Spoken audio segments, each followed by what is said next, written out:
optimized low-level duty rotations, respecting boss mechanics even when they don't punish you that much, essentially bringing it 110% in a situation where maybe 10% would do it. Why bother?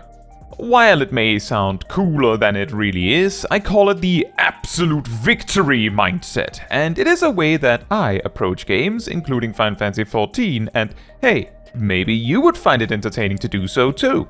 And, if nothing else, might at least explain why I focus on those weird angles in a guild hest, or sit there mulling over how to do the most damage at level 42 or whatever. Either way, I hope you will find this mindset interesting and might get you to think of or approach content in games slightly differently.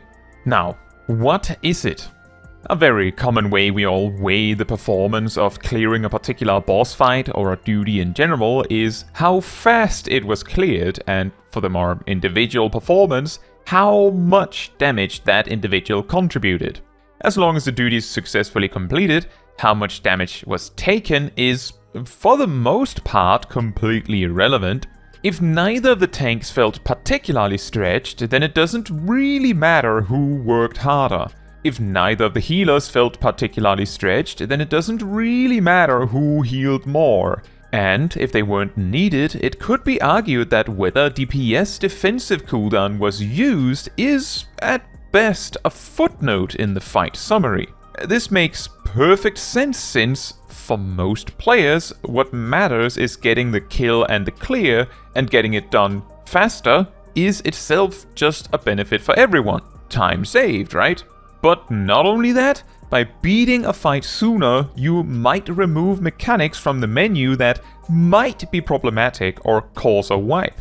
This especially applies in groups with less reliable players, as the more reliable players can, ultimately, only protect the less reliable ones by killing the boss faster, as there's often nothing that can be done to make the complex mechanics easier to handle. Quite a while back, I sort of jokingly suggested that tenacity would be a much more helpful stat if it reduced the damage everyone else takes, or somehow made the rest of the team compelled to do mechanics better, because that would, in a lot of cases, probably help more than reducing the damage a tank takes.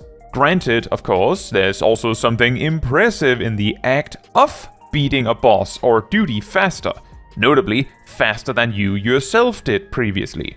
It is a perfectly clear way to observe improvement in either yourself or your team. However, two somewhat similar details stand out a bit here, at least to me. The first thing is that if damage taken is completely irrelevant as long as it didn't kill anyone or cause any damage output loss anywhere, when put in a context where you don't need to use everything, can lead to a lot of resources just sitting there collecting dust. This can be more clear in roles like healing, where one healer being super locked in can enable the other healer to do very little, which works right up until either these healers are no longer paired together, or up until the point where the locked-in healer no longer can cover over the other's shortcomings. This can also apply to tanks or DPS, but due to how those roles play, it tends to be a lot more specific niches where this can happen. The second thing is the fact that the idea of pushing the damage to finish the fight as fast as possible with the express intent of skipping some specific mechanic because it causes problems for the team, of course, somewhat comes with the underlying implication that the player or the team is not interested in mastering said mechanic if they could instead skip it entirely. To be clear, both of these observations aren't really problems themselves, and preferring to approach content in this way is perfectly understandable and optimal in some ways.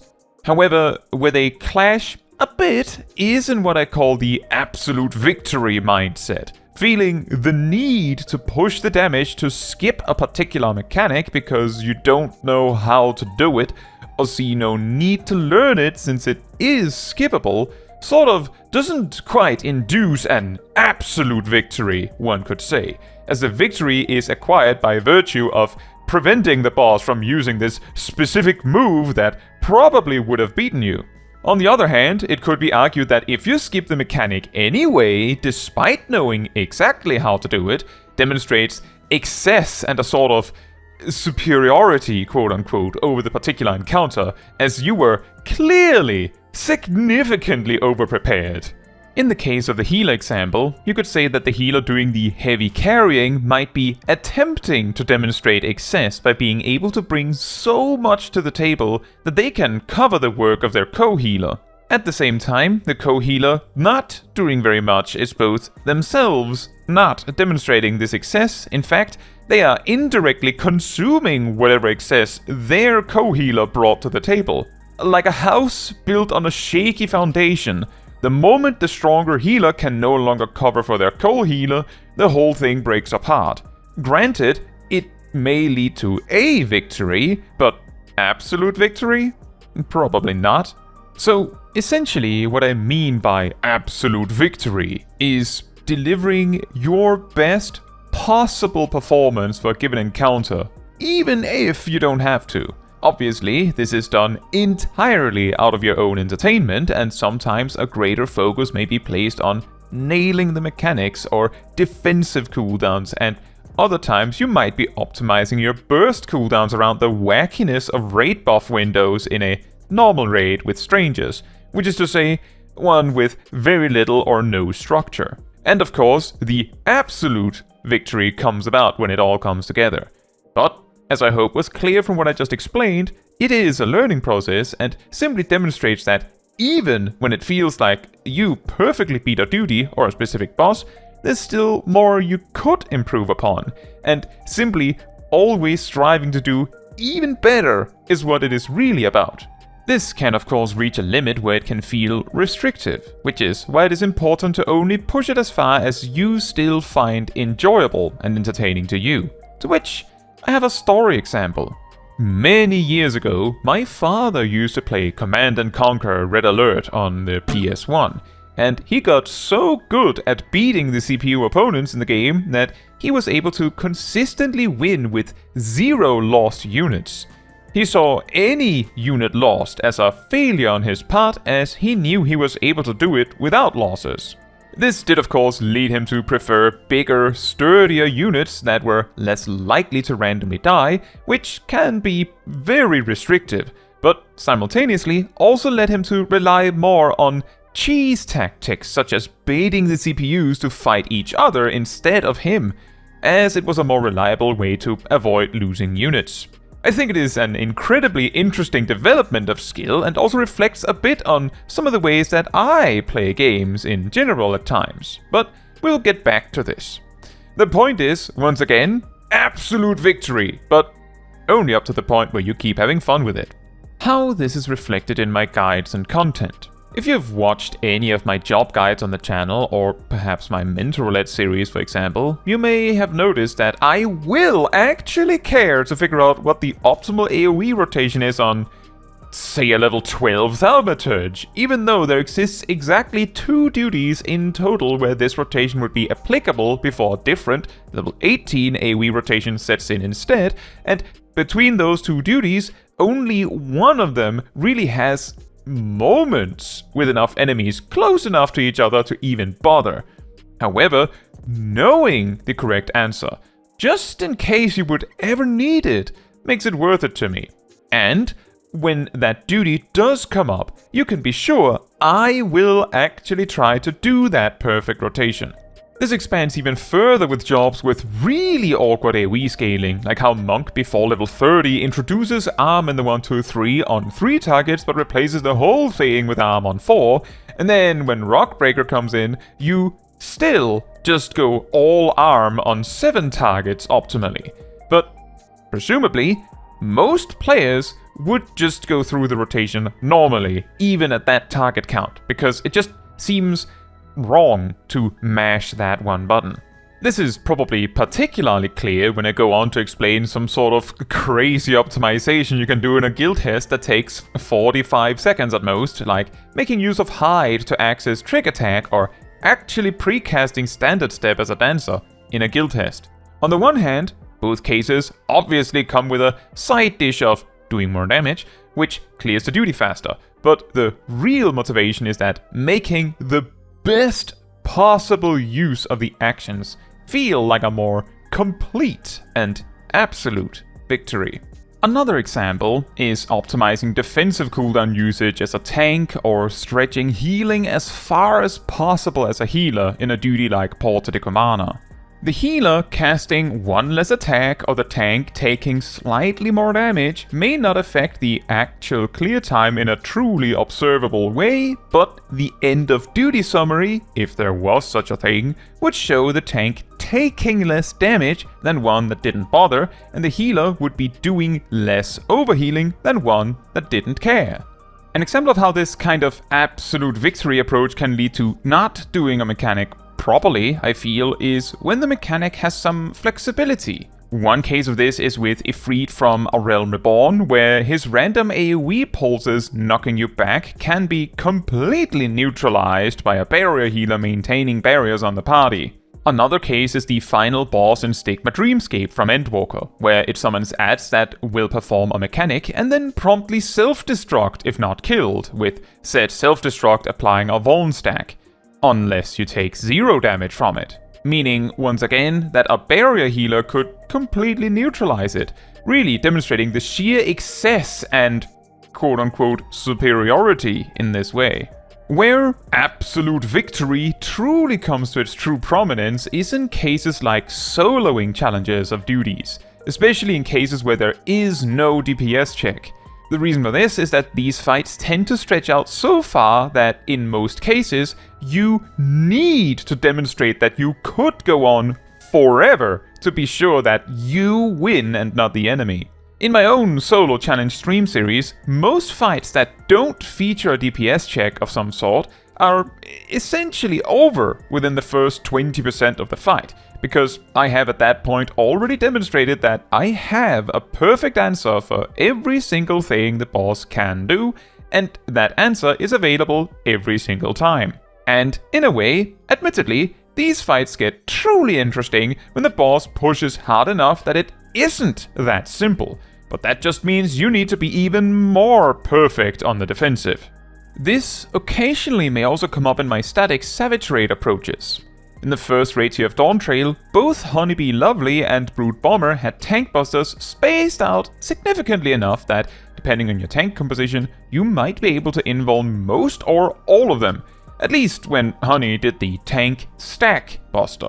Despite this, our team had 0 planned invulns on Honeybee Lovely and only planned the last 2 tank busters on Brood Bomber to be invulned. And even then, we would every so often also do the last tank buster there, quote-unquote, correctly, if something else took the invuln.